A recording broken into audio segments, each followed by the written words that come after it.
Ocan Morning, the most news in the morning, period. Weekdays 6 Eastern. I want to stress we don't know enough about what happened to this airplane yet, but it could mean that the airplane is flying at a lower altitude than the radar can pick it up at, which means that once it travels below that level, that the radar can no longer see that airplane, but that doesn't mean that airplane is out of the air.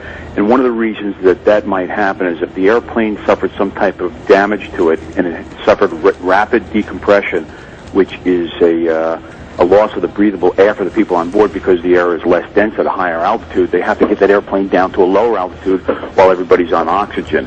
So we'll push that airplane over into a rapid descent and get down to an altitude. And they also may be out of not only radar contact but voice contact by being at that low altitude, depending upon where they are and how far they are out over that ocean. Hey, John, it's John Roberts. We don't know for sure what the equipment was in this flight, but Air France Flight 447 scheduled to take off tonight at 7 p.m., which we would assume is when this one took off last night, is scheduled to be an Airbus A330, and they've got quite a good safety record, only a couple of incidents.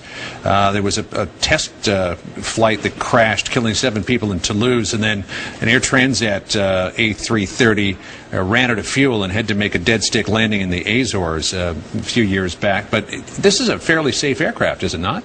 Right. No, absolutely, John, and that's a great point, which tends me to believe that it's more than just being low, that something happened to this airplane, because this is definitely out of the ordinary for this type of airplane. And like you said, it has such a good safety record. Had they been still flying, they'd still be in communication. They'd still be doing a lot of other things that people would know that they're still there.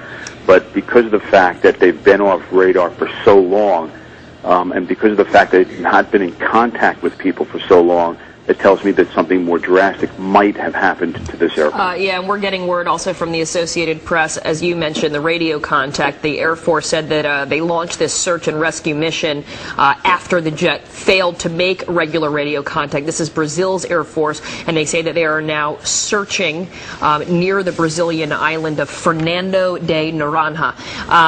What does that tell you when they're starting a search and rescue mission? Well, it means that they know that there's more that happened to this airplane, but let's not forget that miraculous landing of that airplane in the Hudson River. It's very, very possible that we could have something else going on where we had another great landing on the ocean, that they had to ditch into the ocean for some unknown reasons at this point, but that I wouldn't hope that all is lost right now. Those airplanes are equipped with a lot of equipment on board to get people into lifeboats, to get them away from an airplane that might be sinking.